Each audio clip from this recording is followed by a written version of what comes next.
नमस्कार। महाराष्ट्र की सभी 288 सीटों का ताजा सर्वे, देश की टॉप 5 न्यूज एजेंसियां और 5 राष्ट्रीय सट्टा बाजारों का ताजा सर्वे सामने आ चुका है। किस सीट पर कौन जीत रहा है, क्या कुछ स्थिति है वो नजर आ रही है, संपूर्ण जानकारी है वो देने वाले हैं। तो चलिए बिना समय गवाए जानेंगे। आपको बता दें कि महाराष्ट्र की शुरुआत सांगली जिले से करेंगे, जहां पर 4 सीटों पर भारतीय जनता पार्टी एनडीए का कब्जा होता हुआ नजर आ रहा है। तो वहीं दोस्तों 4 सीटों पर इंडिया गठबंधन कब्जा जमाती हुई नजर आ रही है। दोस्तों आपको बता दें कि एक एक सीट, एक एक क्षेत्रों को लेकर संपूर्ण जानकारी दे रहे हैं और इसी के चलते संपूर्ण जानकारी है, संपूर्ण अपडेट है वो देने वाले हैं। तो चलिए कोल्हापुर जिले की भी बात कर लेते हैं। कोल्हापुर जिला महत्वपूर्ण जिला माना जाता है। कोल्हापुर जिला जहां पर 6 सीटों पर एनडीए का कब्जा होता हुआ नजर आ रहा है, तो वहीं इंडिया एयरलाइंस को 4 सीटें मिलती हुई नजर आ रही है। कोल्हापुर जिला इस बार अपने आप में काफ़ी अहम और महत्वपूर्ण अपडेट है वो देखने को मिल रही है। काफ़ी रोचक और महत्वपूर्ण अपडेट है वो देखने को मिल रही है। कोल्हापुर जिले के अंतर्गत जो 10 सीटें आ रही हैं उनमें 6 सीटों पर एनडीए। तो वहीं आप सभी के लिए पहली इनामी प्रतियोगिता जिसमें आपको कमेंट के माध्यम से बताना है कि महाराष्ट्र के पहले मुख्यमंत्री कौन थे। सही जवाब दो और जीतो 50,000 रुपये और एक शानदार एलईडी टीवी।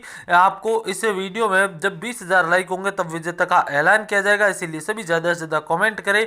अगला क्षेत्र सिंह दुर्ग आ जाता है। 3 विधानसभा की सीटें पड़ती हैं, 2 सीटों पर एनडीए और 1 सीट पर इंडिया अलायंस। जबकि अगला क्षेत्र रत्नागिरी जिला आ जाता है। रत्नागिरी जिले के अंतर्गत टोटल 5 विधानसभा की सीटें पड़ती हैं और 5 में से 4 सीटों पर एनडीए और 1 सीट इंडिया एयरलाइंस के कब्जे में जाती हुई नजर आ रही है। रत्नागिरी में भी मुकाबला काफी टॉप क्लास माना जा रहा है, इसी के चलते इस क्षेत्र को लेकर बड़े बदलाव होते हुए नजर आ रहे हैं। इसी बीच अगर आगे बढ़े तो सतारा जिले की 5 विधानसभा सीटों में बात करें तो सतारा जिले की 5 सीटों पर एनडीए का कब्जा होता हुआ नजर आ रहा है, तो 3 सीटें इंडिया एयरलाइंस जीतता हुआ नजर आ रहा है। महाराष्ट्र का चुनावी समीकरण काफी अहम और रोचक होता हुआ नजर आ रहा है। ताजा स्थिति के अनुसार इस क्षेत्र को लेकर अहम और रोचक जानकारी वो लगातार सामने आ रही है। लगातार अपडेट के माध्यम से एक एक सीट को लेकर, एक एक क्षेत्र को लेकर संपूर्ण जानकारियां वो दे रहे हैं कि किस सीट पर क्या कुछ स्थिति है जो नजर आ रही है, क्या कुछ अपडेट है जो नजर आ रही है। सोलापुर जिले की यहाँ पर 9 सीटों पर एनडीए जीतता हुआ नजर आ रहा है। तो वहीं दोस्तों आपको बता दें कि 1-2 सीटें इंडिया अलायंस। आप सभी के लिए भारत की पहली महिला प्रधानमंत्री कौन थी, सही जवाब दो और जीतो 1 लाख और टीवी। 50,000 लाइक होने पर 5 लकी विजेताओं को यह इनाम दिया जाएगा। इसीलिए सभी वीडियो को लाइक करें, शेयर करें और चैनल को सब्सक्राइब जरूर करें ताकि ऐसी अपडेट लगातार लेकर आते रहे। सोलापुर जिले की 9 सीटों पर एनडीए तो 2 सीटों पर इंडिया एयरलाइंस का कब्जा होता हुआ नजर आ रहा है। धाराशिव जिले की बात करें तो धाराशिव जिले की 2 सीटें पर एनडीए और 1 सीट पर इंडिया एयरलाइंस का कब्जा होता हुआ नजर आ रहा है। धाराशिव जिले में 2-2 सीटों पर काफी कड़ा और संघर्षपूर्ण मुकाबला देखने को मिल रहा है। धाराशिव जिला भी काफी अहम और रोचक स्थिति माना जा रहा है। लातूर जिले की बात करें तो लातूर जिले की 6 विधानसभा सीटों में 3 सीटों पर एनडीए और 3 ही सीटों पर इंडिया एयरलाइंस का कब्जा होता हुआ नजर आ रहा है। काफ़ी कड़ा और संघर्षपूर्ण अपडेट है जो कि देखने को मिल रहा है। लातूर जिला है वो 6 सीटें हैं जिनमें 3 सीटों पर एनडीए और 3 ही सीटों पर इंडिया एयरलाइंस का कब्जा होता हुआ नजर आ रहा है। इसी बीच आपको बता दें कि रोचक और कड़ा मुकाबला देखने को मिल रहा है। इसी बीच बीड जिले की बात करें तो बीड जिले के अंतर्गत टोटल 6 विधानसभा की सीटें आती हैं और 6 विधानसभा सीटों में 4 सीटों पर एनडीए जीतती हुई नज़र आ रही है, 2 सीटों पर इंडिया एयरलाइंस जीतती हुई नज़र आ रही है। आपको बता दें कि बीड जिले की 6 में से 4 सीटों पर एनडीए का कब्जा होता हुआ नजर आ रहा है। बीड जिले में अच्छा खासा एनडीए का प्रभाव देखने को मिल रहा है। इंडिया गठबंधन का 2 सीटों पर कब्जा होता हुआ नजर आ रहा है। वैसे बीच काफ़ी कड़ा और संघर्षपूर्ण मुकाबला है वो देखने को मिल रहा है। इसी बीच आपको बता दें कि यहाँ पर अहमदनगर जिले के अंतर्गत 12 विधानसभा की सीटों में 7 सीटों पर एनडीए जीता हुआ नजर आ रहा है, तो 5 सीटों पर इंडिया एयरलाइंस का कब्जा होता हुआ नजर आ रहा है। यहाँ पर महत्वपूर्ण और संघर्षपूर्ण अपडेट देखने को मिल रहा है। महत्वपूर्ण और संघर्षपूर्ण स्थिति के साथ अहम और रोचक स्थिति का मुकाबला देखने को मिल रहा है। इसी बीच अहमदनगर जिले के अंतर्गत काफ़ी कड़ा और संघर्षपूर्ण स्थिति का मुकाबला देखने को मिल रहा है। आपको बता दें कि अब तक 46 सीटों पर भाजपा और 27 सीटों पर कांग्रेस को बढ़त मिलती हुई नजर आ रही है। चुनाव को लेकर काफ़ी अहम और रोचक स्थिति के मुकाबले लगातार देखने को मिल रहा है। लगातार बड़े बदलाव देखने को मिल रहे हैं। लगातार रोचक और कांटे की टक्कर का मुकाबला इस क्षेत्र को लेकर बड़े और महत्वपूर्ण बदलावों के साथ अहम जानकारी है वो यहाँ पर देखने को मिल रही है। ऐसे में आप सभी से निवेदन एक और रहेगा, वीडियो लाइक और शेयर कर दीजिए। पुणे जिले की 16 सीटों पर एनडीए और 5 सीटों पर इंडिया अलायंस का कब्जा होता हुआ नजर आ रहा है। इंडिया अलायंस पर 5 सीटें इंडिया अलायंस का कब्जा हो रहा है। इंडिया अलायंस को 16, एनडीए को 16 सीटें मिलती हुई नजर आ रही है। इंडिया अलायंस को 5 सीटें मिलती हुई नजर आ रही हैं। यहाँ पर पुणे जिले की 21 सीटों पर काफ़ी रोचक और कड़ा मुकाबला है वो देखने को मिल रहा है। लगातार बड़े और अहम बदलावों के साथ अपडेट। इसी बीच भारत की पहली महिला प्रधानमंत्री कौन थी, सही जवाब दो और जीतो 1 लाख और टीवी 50,000 लाइक होने पर 5 लकी विजेताओं को यह इनाम दिया जाएगा। तो ऐसे में आप सभी वीडियो को लाइक और शेयर, चैनल को सब्सक्राइब जरूर कीजिए ताकि ऐसी ही अपडेट लगातार लेकर आते रहे, लगातार जानकारी वो शेयर करते रहे। रायगढ़ जिले की 6 सीटों पर एनडीए जबकि 1 सीट पर इंडिया अलायंस का कब्जा होता हुआ नजर आ रहा है। यहाँ पर मुंबई जिले की बात करें तो मुंबई उपनगर की 26 और मुंबई शहर की यहाँ पर टोटल 10 सीटें, जिनमें एनडीए को मुंबई में काफ़ी अच्छा फायदा होता हुआ नजर आ रहा है। हालांकि यहाँ पर काफ़ी कड़ा और संघर्षपूर्ण मुकाबला है। एनडीए को जहां 21 सीटें, 36 में से 21 सीटें हैं वो एनडीए को मिलती हुई नजर आ रही है। 36 में से 21 सीटों पर अच्छा खासा प्रभाव है वो यहां पर देखने को मिल रहा है। इंडिया अलायंस के बाद 15 सीटें मिलती हुई नजर आ रही है। इंडिया अलायंस भी महाराष्ट्र के मुंबई क्षेत्र में अच्छा खासा दबदबा देखने को मिल रहा है। यहाँ पर काफ़ी रोचक और कड़ा संघर्षपूर्ण अपडेट देखने को मिल रहा है। काफ़ी रोचक और कड़ा संघर्षपूर्ण अपडेट है वो देखने को मिल रहा है। इसी बीच आपको बता दें कि एक एक सीट, एक एक क्षेत्र को लेकर काफ़ी अहम और रोचक स्थिति के मुकाबले देखने को मिल रहे हैं। मुंबई जिले के अंतर्गत आने वाली 36 सीटों में 21 सीटों पर एनडीए जीतता हुआ नजर आ रहा है और 15 सीटों पर इंडिया अलायंस का कब्जा होता हुआ नजर आ रहा है। 15 सीटों पर इंडिया अलायंस का अच्छा खासा प्रभाव है। ठाणे जिले की 12 सीटों पर एनडीए जीता हुआ नजर आ रहा है। ठाणे जिले की 18 सीटों में से 12 सीटों पर एनडीए जीत दर्ज करता हुआ नजर आ रहा है। यहाँ पर इंडिया गठबंधन की 6 सीटों पर जीत होती हुई नजर आ रही है। यहाँ पर काफी संघर्षपूर्ण अपडेट, संघर्षपूर्ण स्थिति है जो देखने को मिल रही है। इंडिया गठबंधन 6 सीटों पर कब्जा जमाता हुआ नजर आ रहा है। ठाणे जिले की बाद 102 सीटों के साथ एनडीए लीड करता हुआ नजर आ रहा है, तो इंडिया अलायंस को मात्र 53 सीटें देखने को मिल रहा है। यहाँ पर काफ़ी रोचक और कड़ी स्थिति का मुकाबला इस क्षेत्र को लेकर हम आपके सामने लगातार लेकर आ रहे हैं, लगातार जानकारी शेयर करते हुए नजर आ रहे हैं। इसी बीच पालघर जिले की बात करें तो पालघर जिले की 6 विधानसभा सीटों में 3 सीटों पर एनडीए और 3 सीटों पर इंडिया अलायंस का कब्जा होता हुआ नजर आ रहा है। महाराष्ट्र के एक एक जिले की एक एक सीट पर काफ़ी अहम और रोचक स्थिति का मुकाबला है। इसी बीच नासिक जिले की बात करें तो नासिक जिले की टोटल 15 विधानसभा सीटों पर काफ़ी कड़ा और संघर्षपूर्ण मुकाबला है, जिनमें 10 सीटों पर एनडीए का कब्जा होता हुआ नजर आ रहा है। 5 सीटों पर इंडिया अलायंस का कब्जा होता हुआ नजर आ रहा है। नासिक जिले के बाद हम आपके सामने लेकर आए हैं एक और इनामी प्रतियोगिता जिसमें आप जीत सकते हैं 5, यहाँ पर पूरे 1 लाख रुपए। आपको बताना है भारत के पहली महिला प्रधानमंत्री कौन बनी थी, सही जवाब दो और जीतो 1 लाख रुपए और एक शानदार टीवी और 50,000 लाइक होने पर विजेता का ऐलान किया जाएगा। इसीलिए एक बार वीडियो को लाइक और शेयर और चैनल को सब्सक्राइब जरूर करें।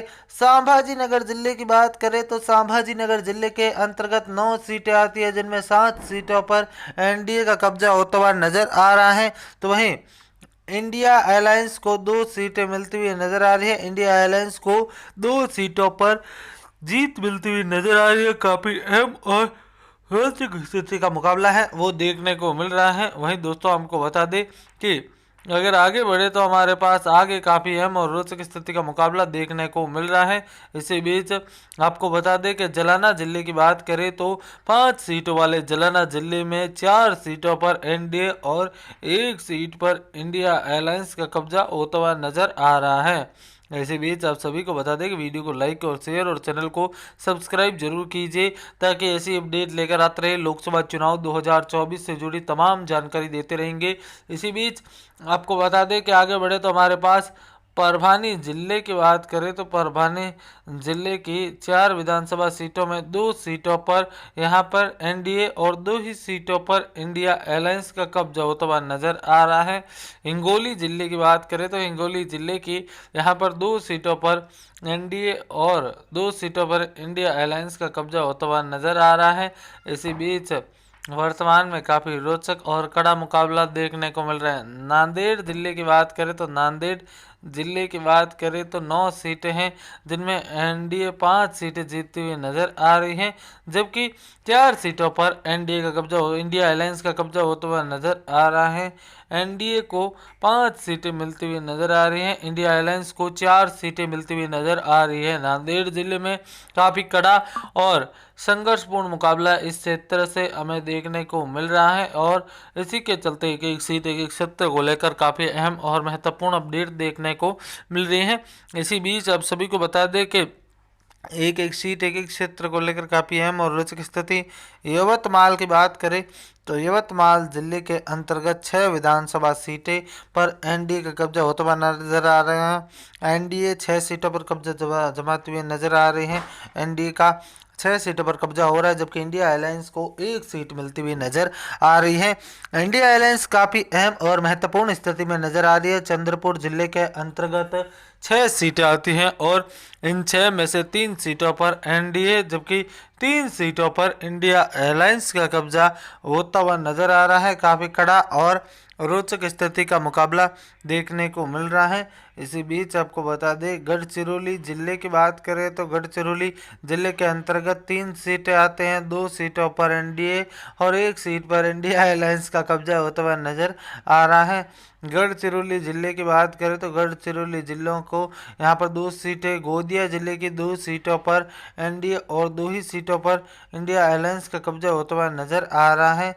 इसी बीच आप सभी को बता दें कि गोंदिया जिले की 2 सीटों पर एनडीए और 2 सीटों पर इंडिया अलायंस जीतती हुई नजर आ रही है। 2 सीटों पर एनडीए और 2 सीटों पर यहाँ पर काफ़ी कड़ा और संघर्षपूर्ण मुकाबला देखने को मिल रहा है।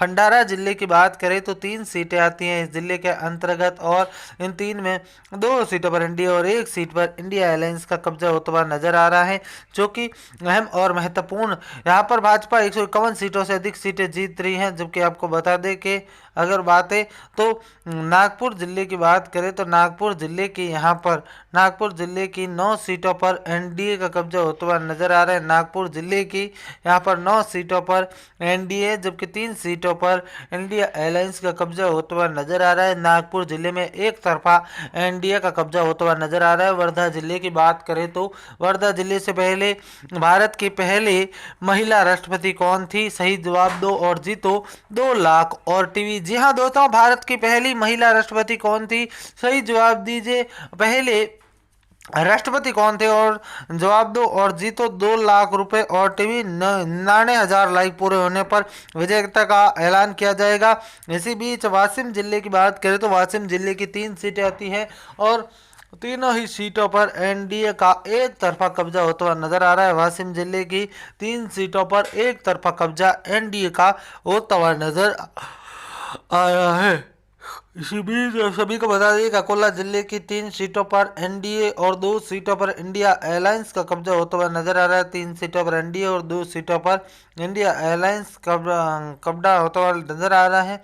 बुल्ढाना जिले की बात करें तो बुल्ढाना जिले की 7 सीटों में 5 सीटों पर एनडीए और यहाँ पर 2 सीटों पर इंडिया अलायंस का कब्जा होता हुआ नजर आ रहा है।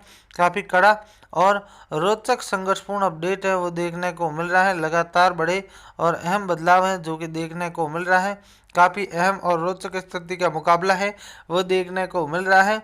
इसी बीच जलगांव की बात करें तो जलगांव जिले के अंतर्गत 11 सीटें आती हैं और उनमें 6 सीटें एनडीए और यहाँ पर 5 सीटों पर इंडिया अलायंस का कब्जा होता हुआ नजर आ रहा है। वर्तमान में महाराष्ट्र के चुनावी सर्वेक्षण और चुनावी अपडेट को लेकर काफ़ी बड़ा बदलाव होता हुआ नजर आ रहा है और इसी के चलते एक एक सीट एक एक क्षेत्र को लेकर अपडेट दे रहे हैं। धुले जिले की बात करें तो धुले जिले के 5 सीटों में यहाँ पर 2 सीटों पर एनडीए और 3 सीटों पर इंडिया अलायंस जीतता हुआ नजर आ रहा है। वर्तमान में महाराष्ट्र का चुनावी समीकरण और सियासत काफ़ी बदल चुकी है, काफ़ी अहम और रोचक हो चुकी है।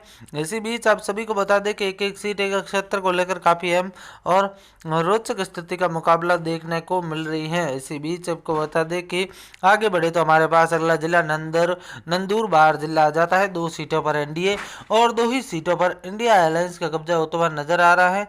2 सीटों पर एनडीए और 2 सीटों पर इंडिया अलायंस का कब्जा होता हुआ नजर आ रहा है। कड़ा और संघर्षपूर्ण अपडेट है वो देखने को मिल रहा है। दोस्तों सभी यहाँ पर 288 सीटों के सर्वे के बाद 189 सीटों पर यहाँ पर एनडीए जबकि 99 सीटों पर इंडिया अलायंस का कब्जा होता हुआ नजर आ रहा है।